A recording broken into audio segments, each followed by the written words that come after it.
help women, save lives, and peacefully end abortion where you live. I can tell you exactly what would happen. The infant would be delivered. The infant would be kept comfortable. The infant would be resuscitated if that's what the mother and the family desired. You were serious about that? Be inspired to change hearts and minds by joining over 1 million volunteers taking part in the global movement happening in your neighborhood. She says, pray that I can get through this abortion. And I said, oh, no. So she went ahead and went into the abortion clinic. And she just came out. She told us, I'm not going to get the abortion. We just had a baby saved. We had a baby saved in Memphis today. Praise the Lord. This is the 40 Days for Life podcast with your host, Sean Carney.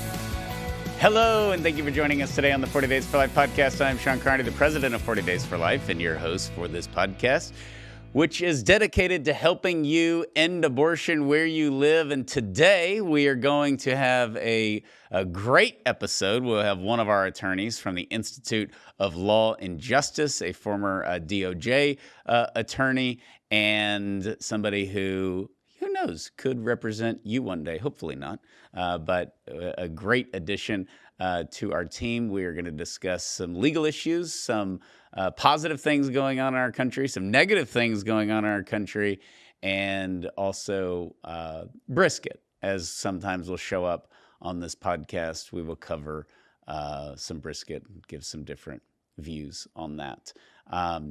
If you have not gotten your 40 Days for Life fishing shirt, I want to encourage you to do so. And so please go to 40daysforlifegear.com. We have a lot of new products. Also, if you have not gotten Dr. Haywood Robinson's book yet, please do so. Scalpel and the Soul. We still have some signed copies of that. He signed some more. So if you want to go snag that, do so at the store at 40daysforlife.com. Today, we have a wonderful special guest, Dwight Artist, which is a really cool name. He is from Atlanta. He attended the Citadel, where he gained leadership experiences in the Corps of Cadets. He honorably served in the Army National Guard as a 13 Bravo artillery gunner. During his second year of law school, Dwight was deployed to Iraq, where he proudly served as a member of Delta Company the 132nd Red Arrow Unit in support of Operation Iraqi Freedom, and then he went on to launch his legal career, and Dwight joins us now. Dwight, how are you? I'm good. I'm happy to be here. Excited to continue my work with the Institute of Law and Justice. And we're glad that we have you. We're glad that we added you, not just for your legal expertise, but you do your own briskets. Is that accurate? That is true. I think I make the best brisket in Tennessee. Okay. I know we have a meeting in Nashville. Am I going to have your brisket at that event? Or is that part of the deal? I think that happen. Okay. This is just me requesting it. Okay. So, because I have a strong attachment to barbecue, and so, but particularly brisket, and brisket intimidates me. I would never do it. I do ribs a lot, but I would not even have the courage to do brisket. I make the best ribs in Tennessee too, so yeah, I might be able to do both of them. Okay. All right. Well, that's a very important point that I wanted to make early on in this podcast. Okay, so you're from Atlanta.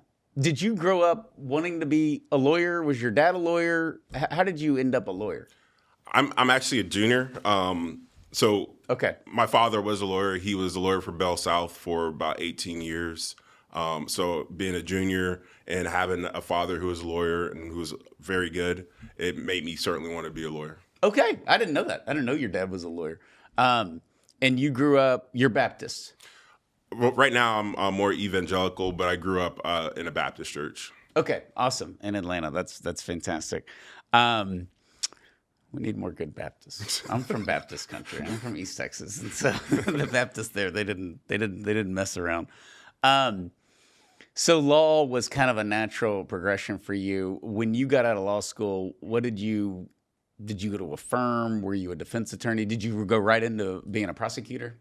It was actually very interesting because when I came out of law school, it was a time where the legal market was terrible. A lot of lawyers weren't finding jobs. So I actually just got out of the military. I had just gotten deployed to Iraq. I actually had to take a year off of law school to go to Iraq. And then after coming back, finishing school, it was very hard to find jobs. So I actually just opened up a practice on my own and ended up handling a case for somebody. And one of the prosecutors pulled me aside and said, there's an opening in our office, so if you're interested, you should apply. And I did, and that started my career with working for the government. Were you a defense attorney at the time? Yes. And the prosecutor kind of recruited you or said, hey, you'd be good at this? Yeah. Was your guy guilty or innocent? Or not was he guilty or innocent, but did he get convicted? He got convicted, but that had nothing to do with. So he's like, maybe you should try being a prosecutor. Yeah, I don't think that had anything to do with my skill. Okay. That's great. So you applied, and then you went into the law enforcement side. Our general counsel, Matt Britton, who you know well, he did the tall building lawyer thing, and then he wanted to be a prosecutor, and then he did the tall building lawyer thing again before coming here. And anytime you get his insane stories, it's never when he was doing corporate litigation, or going to China. It's always the stories of his time as a prosecutor, which are always entertaining. Did you like that? I loved it. I thought it was the best job. I got to work for the American people. I got to work for the city of Omaha, and then from there I progressed and ended up becoming a U.S. attorney. So it was the best job in the world. Okay. Now, as a when you went to work for the feds, how does that work? Do they kind of poach local prosecutors, or how did that work? Well, you still have to apply, and you go through a process, and it's usually a very intensive process, and you have to go through background checks. So it's a pretty lengthy process. Is it? Okay, that's great. I know a lot of DOJ attorneys, and I got a lot of friends in the FBI. I know people, I say that, and they're like, you do? I thought, we're all going to be arrested. But, the FBI and the DOJ are full of a lot of great people. I mean, I know a lot of good people. I think that the stock of the FBI and the DOJ is probably at an all-time low. Is that a fair statement? I'm not sure what you mean by the stock of it. The stock, like the image and when you bring it up, with all of the different scandals they've had, I guess, it just seems, and the media coverage they've gotten that's been negative. So even if it's not fair, would you see that? Would you, with the image of the DOJ? I think it's unfairly tarnished. I've had an opportunity working in the District of Nebraska. I've worked in the Eastern District of Oklahoma. I've worked in Middle District of Tennessee. So I've seen officers from all over the country. I've seen prosecutors from all over the country.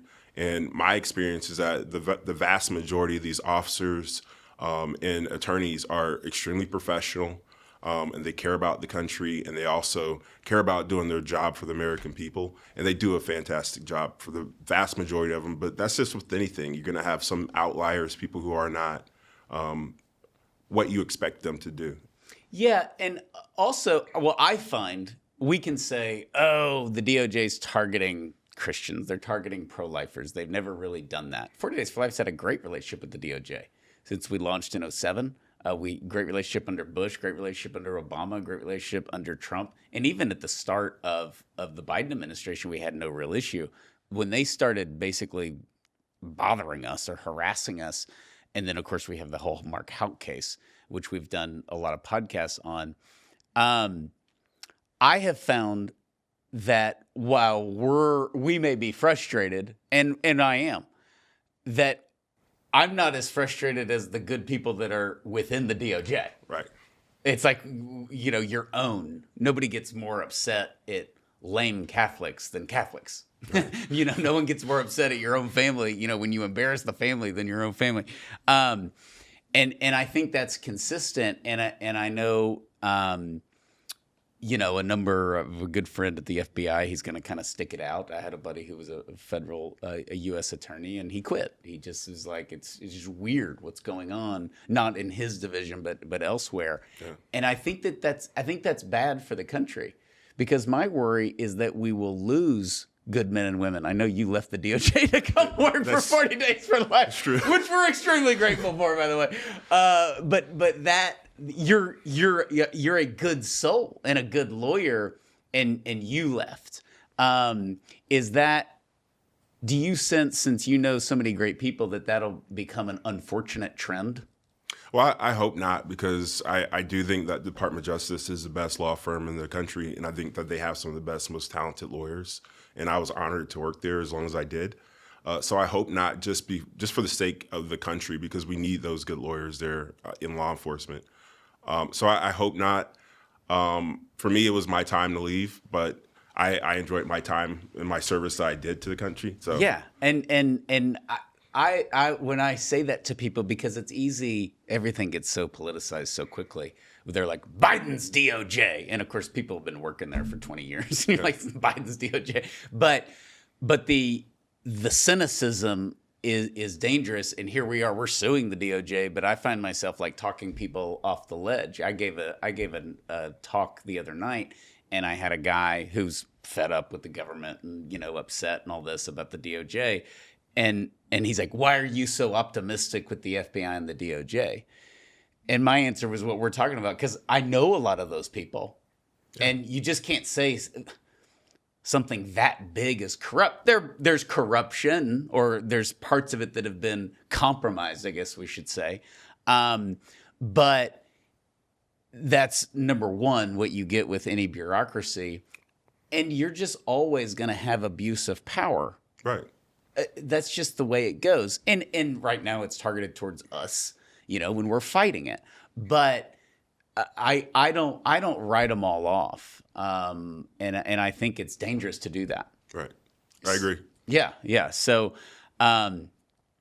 okay. So you're at the DOJ. Let's turn the clock back a little bit. Were you grew up Baptist? Were you always Christian? Were you always pro-life? What was the first time you heard about an abortion? So for me, it was, I did start off originally Baptist, but then as I grew older, we transitioned to a different church. We went to an evangelical church in Atlanta.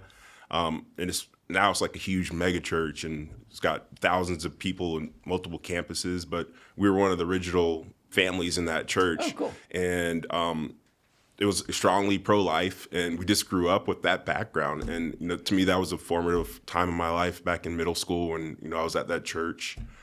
So to me, it was just like a natural fit. Yeah. Did you ever... We've had, I make jokes about this, but over the years, as 40 Days for Life grew, I had a lot of great attorneys just say, hey, you ever need help, with something, give me a call, we'll do it pro bono. And I did. We've especially on the early days before we brought Matt on board, and then certainly all the Institute of Law and Justice, I would just basically get some free attorneys. And one was awesome, and the others were just really nice people that kind of offered to help. Did you ever think, I'm going to go join kind of the do-gooders and be a lawyer? Like, was that a goal for you?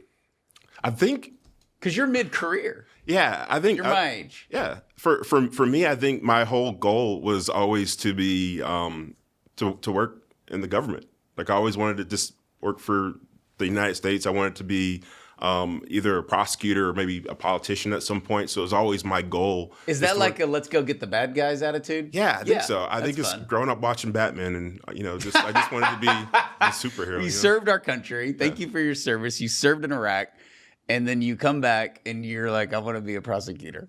That's right. That's great. And so now, which I guess this is better than just totally bailing of the DOJ and like becoming a defense attorney or something. Right. Yeah. And so representing 40 Days for Life, we're basically a year in now. How has this transition been? It's been great for me. It's been great for my family. Just a chance to meet as many people as I met, and there's so many warm people that I've met who are in the pro-life movement. for whatever kind of legal issues have popped up. It's been great getting to know them and getting to try to help solve their issues and problems, and it's been very rewarding. And that's one of the sad things about being a lawyer is a lot of times you're not really given that congratulations or that you know the appreciation for the work that you've done, and it's good. In this realm, I feel like I actually feel appreciated. When Matt came on board, one of the things he said that he was moved by is I've never had a client that would run up and hug me before I even like introduced myself. And you kind of get that with the 40 Days for Life kind of. We just introduce you, and we were like, oh no, you know, and they're hugging on you. Did any of the criminals that you prosecuted at the DOJ come up and give you a hug? Did that?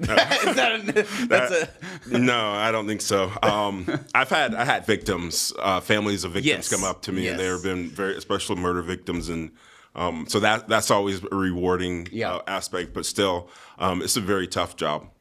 Yeah, it is. It is a tough job. It's great that you wanted to do it and that you did it, because a lot of people it gets too rough for them. Yeah. And you have obviously seen the worst of the worst. But that is a different transition with 40 Days for Life, because we have I think a pretty diversified group of legal cases that we have to deal with, which is I guess good or bad.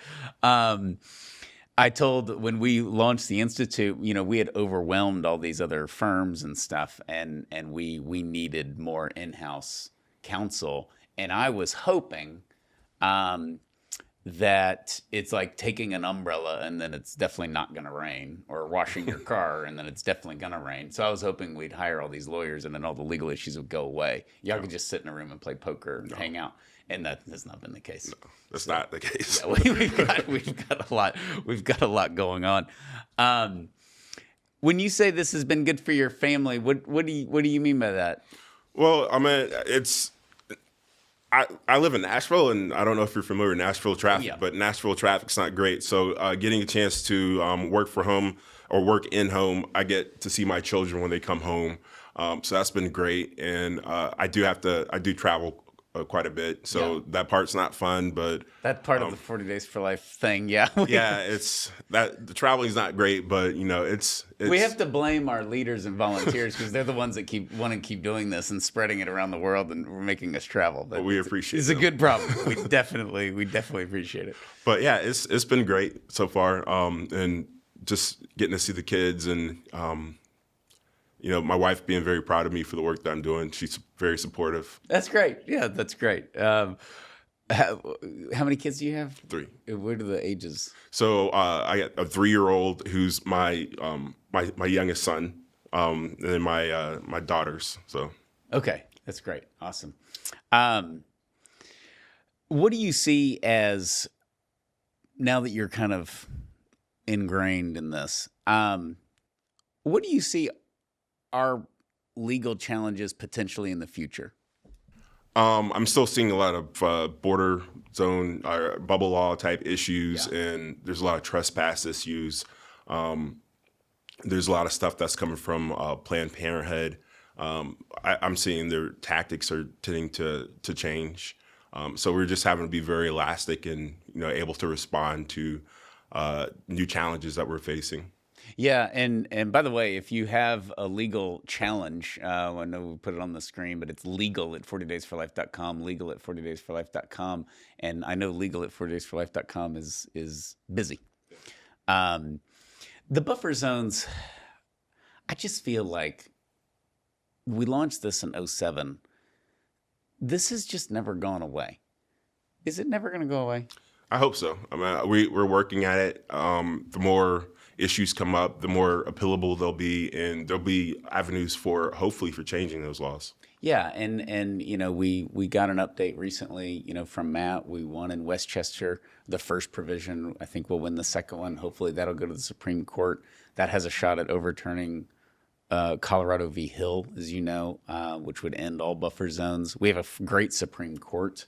And so yeah, the buffer zones, because in this, I guess now you're on the opposite side of it. But the buffer zones to me are just basically an unjust way to say, I don't like your opinion. Maybe I just don't like you. And therefore you can't stand in this part of the public.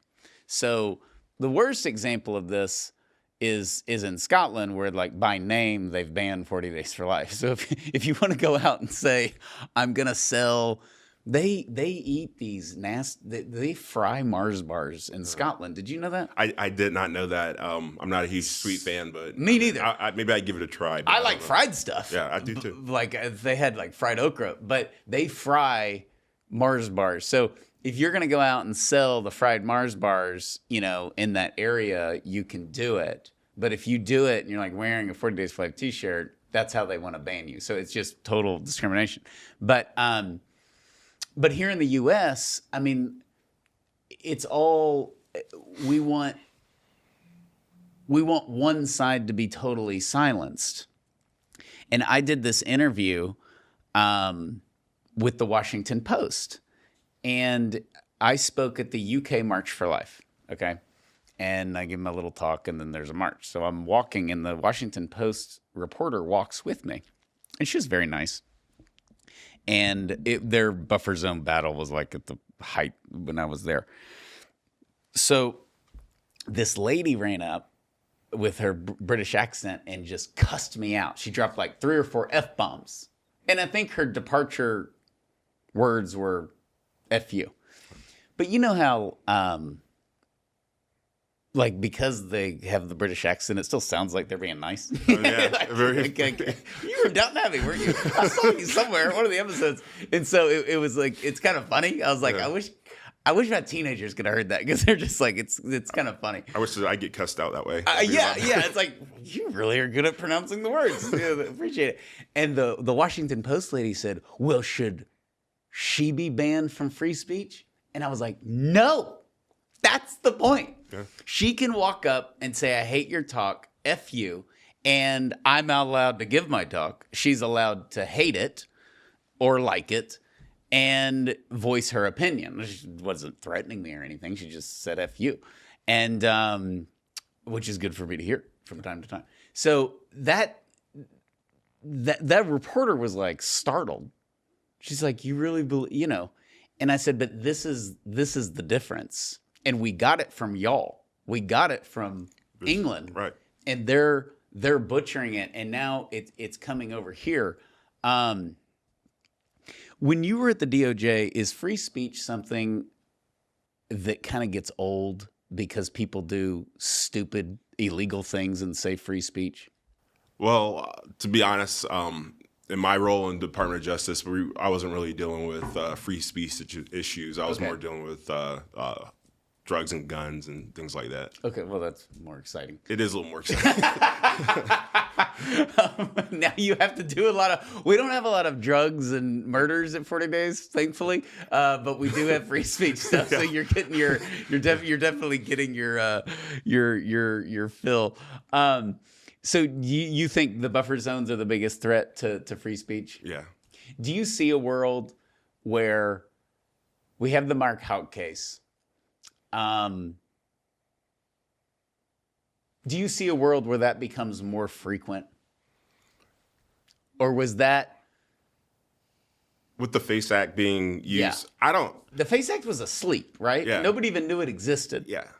And now people are aware of it, but it's also being misused, like in Mark Houck's case. And, I hear other people throwing up that phrase like, oh, it's a FACE Act violation, when it's clearly not.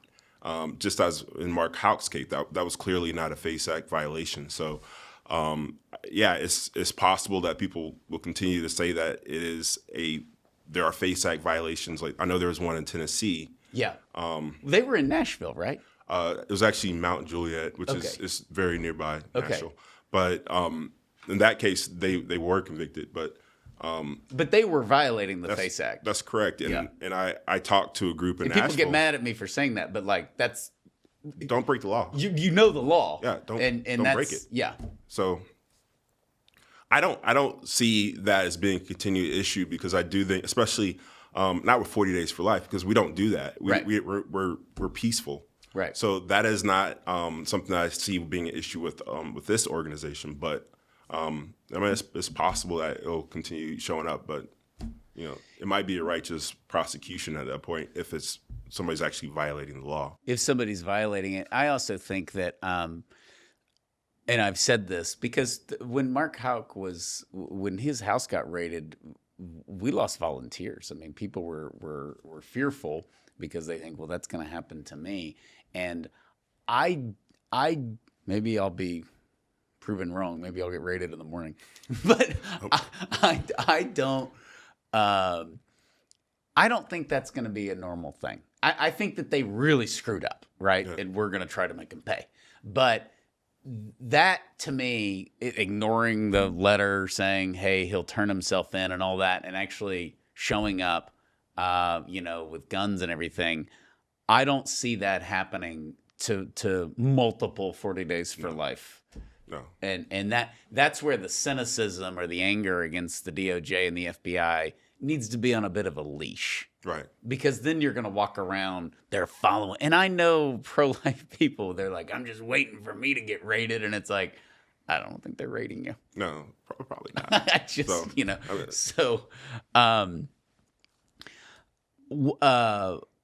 I was going to ask, when you're dealing with our local leaders, who are, salt of the earth, are they similar, different than clients you've had previously? Well, I've never really had clients like that because, my client's always been the United States. So I've always represented the government, or a state. So I haven't really had, with exception of victims when they're not really clients. So I haven't really had too much experience with clients. So this is a new experience for me. This is a new experience. It Okay. is. Okay. Well, we'll tell everybody to keep hugging you, and being nice to you. What do you think? Since I'd like to ask this, especially people join our team, and it's always good to get new perspective because a lot of us have been here a while. What do you see as some of the positives of 40 days? We talked about the buffer zones, but what do you see as like, this is good, it's going well, it's growing? What are some of the potential good things that we can do that you've seen from just your initial 6 months? Well, I like the enthusiasm of the volunteers because they're extremely passionate about what they're doing. They're passionate about saving babies. And they are passionate about praying and fasting. And you can tell just by talking to them that they believe it in their hearts and they believe that they're going to bring an end to abortion. So I like the enthusiasm of the people. Yeah, it is. That is something that is very hard because we're asking people to do something difficult, right. Which is to give up their time, which is our biggest asset now, to go outside. There's usually no bathroom. There's no air conditioning. There's no heater. And we're doing the most controversial thing in the pro-life movement, which is physically standing out in front of an abortion facility. And as you know, once you're out in public, people can bring you donuts. They can pat you on the back. They can give you the middle finger. They can throw something at you. They can attack you.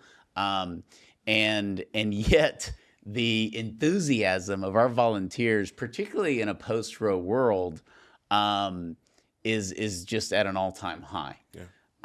And that is such a gift.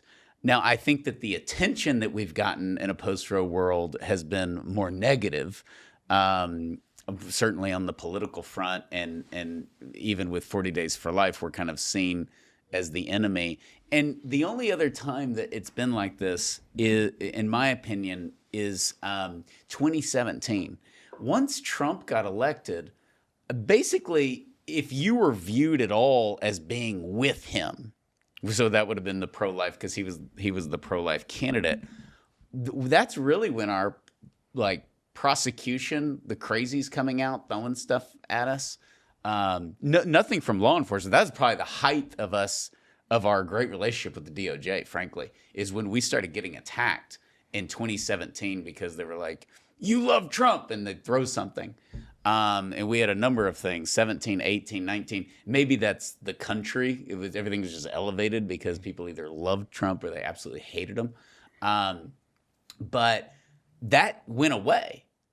And then the overturning of Roe, all this stuff has kind of resurfaced, except in more cases than we've ever had. As Matt has pointed out many times, it's from law enforcement, which your law enforcement background, he's a law enforcement background. And that's, and it's not everywhere. It's a fraction of our locations, but that has been the most surprising thing. Do you think that will continue? Not just the DOJ stuff, but just the sort of harassment from law enforcement? Because what happened for many years is Planned Parenthood calls the police because whatever. They think somebody's shoelace went into their flower bed. And the cops come out and are like, stop this. Like, leave us alone.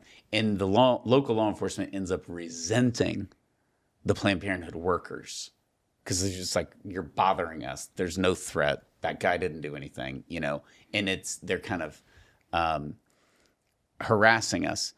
Now we're getting a lot of inquiries from local law enforcement.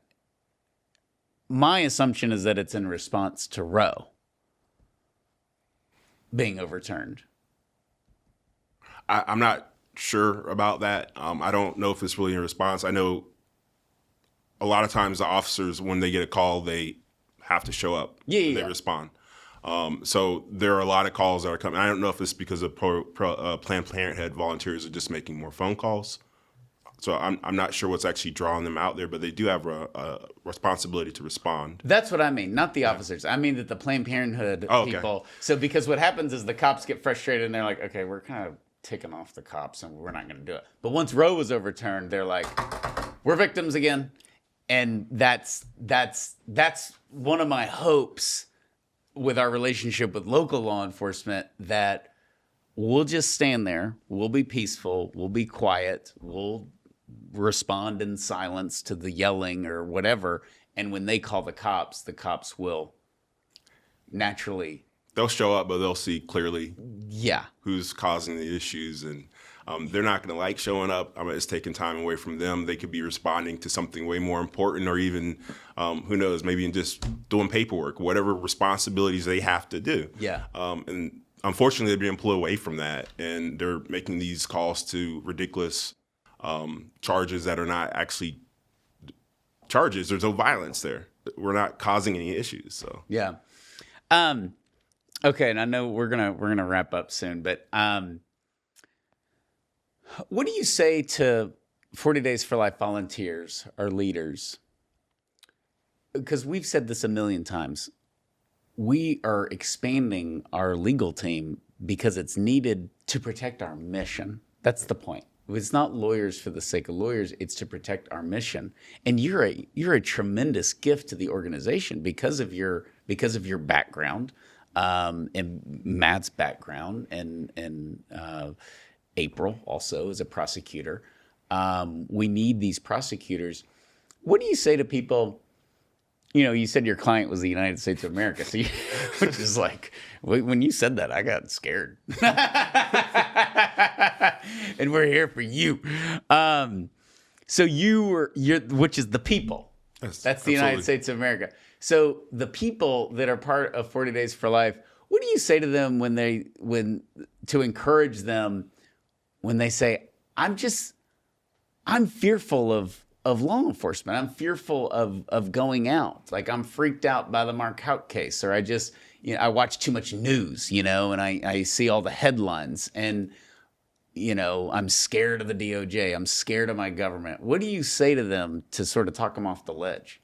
Really, it's, pray, work on your relationship with God, and then just know that if there's an issue, then we will defend you. Yeah, and we have that experience. I mean, we have your experience, and that's why I've said, it's a little bit of a catch-22. We're suing the DOJ, but I speak well of them a lot, and I'll continue to do so because it is not, as we talked about, we're not having masses amount of people hauled off. And when you look at those cases of the FACE Act particularly, there were people that violated the FACE Act, right, and they were arrested. And I don't get upset with local law enforcement or the feds doing their job when they're supposed to. right. In the abortion clinic, when you chain yourself to the fence or the door, they're going to call the cops and you're going to get arrested for the FACE Act. That's just, we have known that since the 90s when Clinton gave it to us to get rid of the rescuers, and it worked. You can talk to the rescuers. They're like, oh yeah, that was the end of it. That killed it. And we just know that now. And I think those cases, we've had it in Texas, you had it in Tennessee. There have been some other locations, and I don't agree with that tactic. I don't think getting arrested for the sake of getting arrested is required, right, to save a baby or help a mom. Probably going to scare the hell out of the mom and the workers, right? Frankly, because necessarily. And we live in a dangerous world, as you know, right? And they don't know what you're doing. They don't know if you're going to blow the place up. They don't know if you're armed. They don't know. There's a lot there, and it's one of those, like, if my kids were walking down the street on the other side, you look over there and somebody's doing this, it would make you nervous. Now, of course, it ends up being like a sweet old lady praying the rosary, and it looks like, oh my gosh, the feds are evil, but what are they supposed to do? And you were in law enforcement. I have family in law enforcement. Like, you got to do your job. Yeah, and they will do their job. They will do their job. So my last question, does that, one of the things that's helped 40 Days for Life is that people see these scenarios and they go, oh, 40 Days for Life is not that. Right. And I think, well, I know over the years, I know law enforcement see that and they see the difference. Right. And even one of the best things, which thank God it happened, I was nearly fell out of my chair in shock. But when in 2015, when this lunatic went into this Planned Parenthood in Colorado Springs, and he shot the place up, and he was like deranged, and I don't know, I don't think anybody was killed, thank God. But immediately the Washington Post did a story. We're just waiting to get blamed. It's Black Friday. It's the day after Thanksgiving of 15. And I was golfing with my son, and my phone blows up, and I'm like, oh, great. And the Washington Post put out an article and said, we know this is not 40 Days for Life because they have a history, they have a proven track record of being peaceful. And you couldn't have paid the media illegally to write anything better. Yeah. It was fantastic. And that, to me, which is why we're so fortunate to have all of you on board, that reputation has to be earned and protected and kept, right, because anything bad that we do sets our movement back. Agree. So, well, we're glad to have you on board.